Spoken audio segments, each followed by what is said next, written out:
And that is a massive storm coming in my direction. I was born in Thailand, and my parents divorced when I was just a few months old. Dad raised me on his own. He worked at a very fancy international hotel as part of the waitstaff, and it was a super fun place for a small kid to hang out. I spent days playing in the pool, learning to say hello in a million different languages. And every time I was hungry, I just had to turn my puppy eyes to the cook. Here, the clients didn't even touch it. They said the salad was too green. When it was too warm, Dad and I would go to the room in Kolam and watch the stars. Wow, they're still bright. It almost looks like it's day. The brightest star is sitting beside me. Aw, Dad. You'd think I'd miss Mom, but Dad was extra caring. In the morning, Dad made pancakes and braided my hair. He also fought Cook to have first dibs on the hotel's lost and found box. And if there was something super nice, like that shiny pink bag both Cook and I wanted, they ended up pulling each other's hair. I wanted to do something nice for Dad, so when his birthday came up, I broke my piggy bank to get him a present. But I barely had anything. Well, just enough to buy a cheap lottery ticket. It's okay if I don't win. It's the thought that counts. But as the announcer read the lottery numbers, Dad's eyes grew bigger and bigger, and then he let out a loud scream. We had actually won the freaking lottery! Dad knew his greedy relatives would come after him like bees to honey when they found out about his new wealth. So he decided to move to the US with me, and we settled in Chicago. I was 12, and my life had turned upside down overnight. America was cold, and I wasn't used to Western customs. The first time he took me to a fancy restaurant, there were so many knives, forks, and spoons. What do you mean I can't eat spaghetti with chopsticks? They're noodles! But the biggest change was my dad. He invested the money in very successful startups, and we went from being really rich to filthy rich, and we moved into a massive mansion. Anything you want, you let Sebastian know, and he'll get it for you. Sebastian was Dad's personal assistant, and he was glued to his side. Every time I wanted to spend time with Dad, Sebastian was there too, tall and serious like a scarecrow in an expensive suit. He even went with us to the amusement park and followed us on the roller coaster. Does he really have to be here? Yes, I need him to hold my tie down so it doesn't flap in the pictures. Gosh, just buy a tie clip. I wanted Sebastian gone. I started giving him impossible tasks, so when he failed, Dad would get rid of him. Sebastian, I want a copy of the next BTS album, the unpublished one. Sebastian, I want croissants every morning, fresh from Paris. But Sebastian always delivered. One day, I was stuffing down a box of fried chicken and plotting my next request, when suddenly I started choking on a chicken bone. Sebastian was immediately by my side, performing the Heimlich maneuver till I spat it out. Oh my God, you saved my life. Just doing my duty, miss.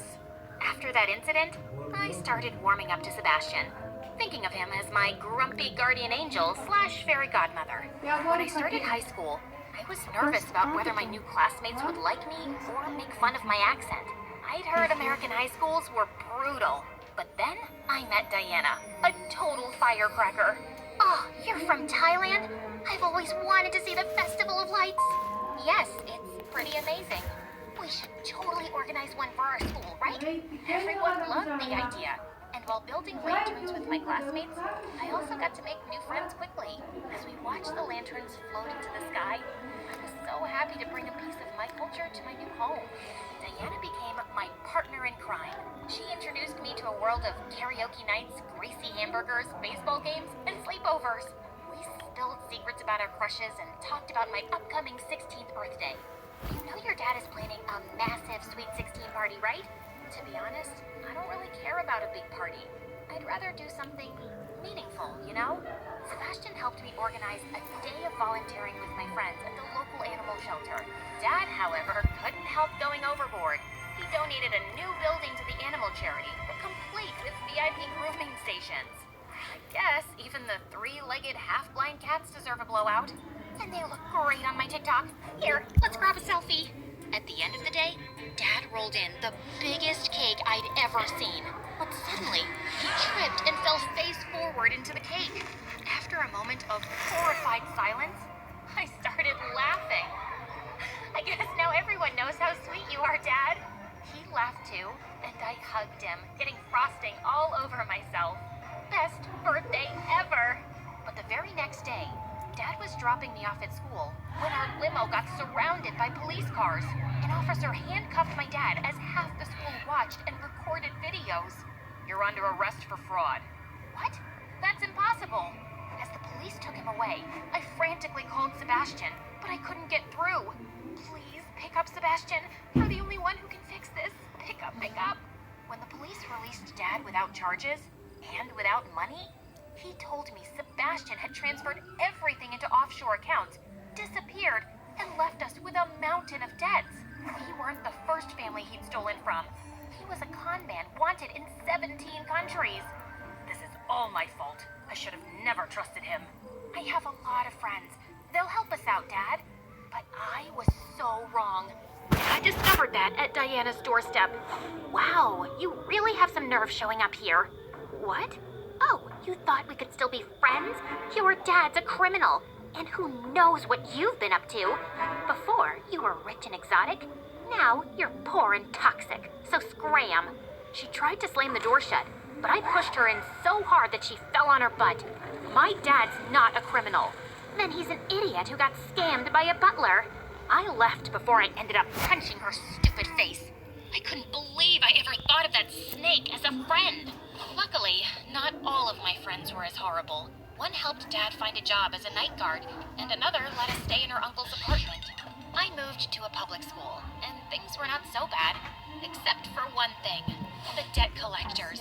They hounded Dad and even followed me everywhere.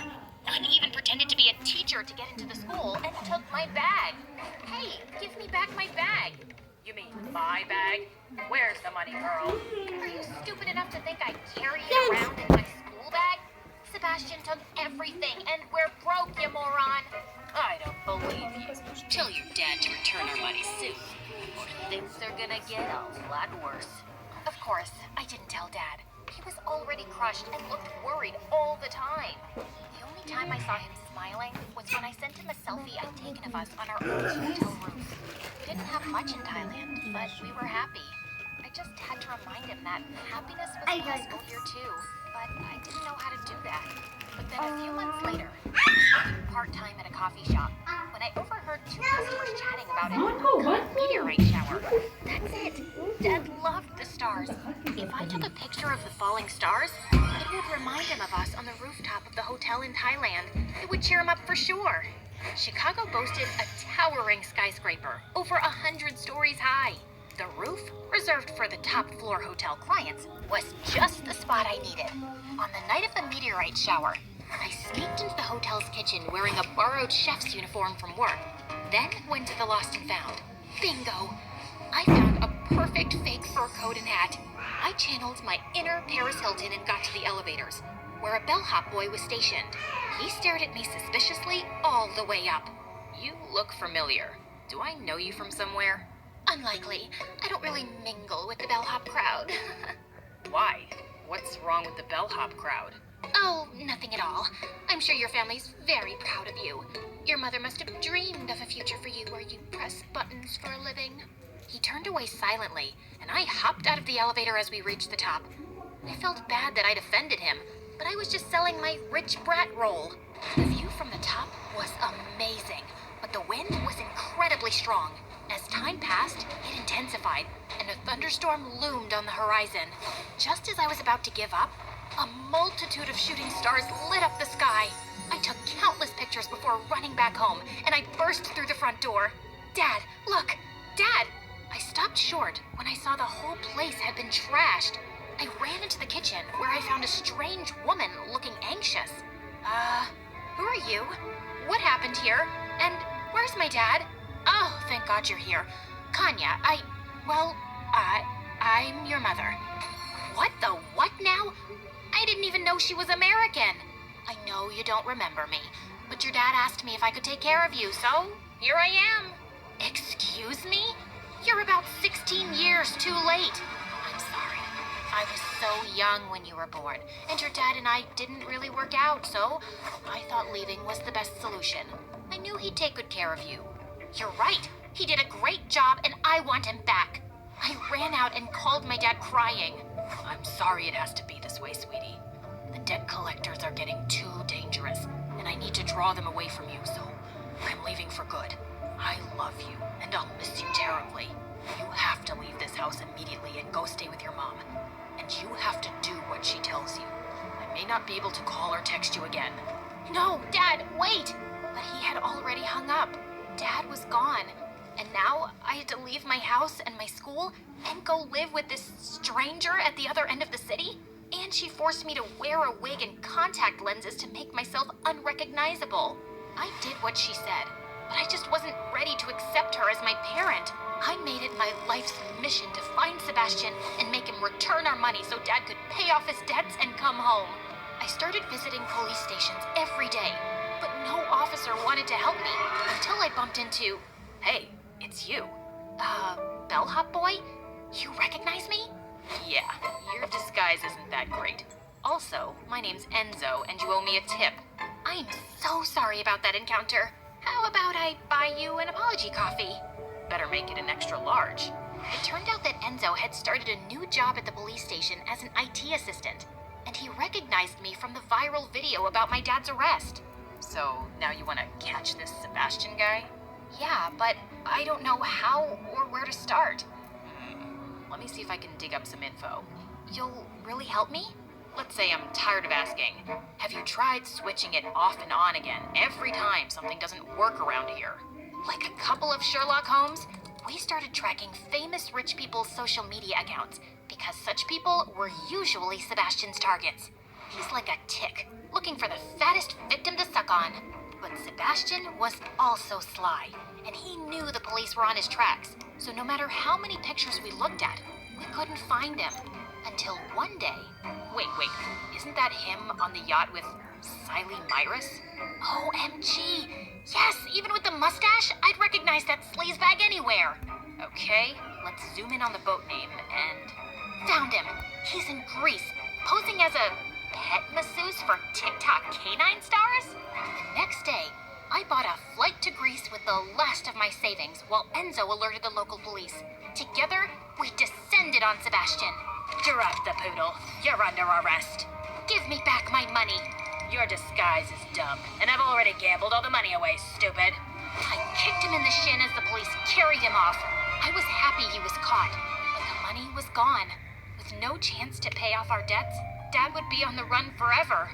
That night, I went walking on the beach, and I saw the sky was filled with stars. I took a picture of it and sent it to Dad, but he didn't reply. After I returned to the States, I decided to start mending things with Mom. It wasn't easy, but she was the parent I had now, and I could see how hard she was trying. She even had a box with my baby clothes and pictures that she'd kept all these years. Slowly, we started to get to know each other, and she was really cool. As for Dad, I would send him a new sky picture every night, even though he never replied. He did make me realize I loved taking pictures of the night sky. Enzo, who was still looking for his dream career, was now working at an electronics store. So I asked him if he could find me a good deal on a camera. Sure, but it'll cost you. Name your price, Scrooge. How about a date? Really? But what if you grow tired of me and dump me? I mean, you change jobs every 2 seconds. Yeah, but I'm sure dating you won't feel like work. For our first date, we went back to the skyscraper roof, and I took more night sky pictures. Enzo loved them and suggested I start an astrophotography blog. And when I won a super fancy prize in a competition, I realized I'd become a professional. I sent Dad the picture of the prize announcement, but like always, he never replied, and I finally accepted that he was never going to. I invited Mom and Enzo to the award ceremony, and I caught her beaming with pride as she admired one of my pictures in the gallery. I'm so sorry I missed your childhood, Kanya. If I could go back, I'd do everything differently. We're together now, Mom, and that's all that matters. I love you. The presenter announced I was the winner, and Enzo walked me to the podium. I dedicate this award to my father, who made me discover my love for the stars. All the pictures I take for you. I miss you. As I stepped off the stage and hugged Mom, I let out a tiny gasp. One of the waiters in the room was smiling brightly at me, and he was unmistakably my dad.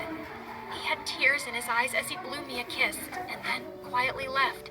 And for the first time in years, I felt truly at peace, knowing Dad was okay and always watching over me.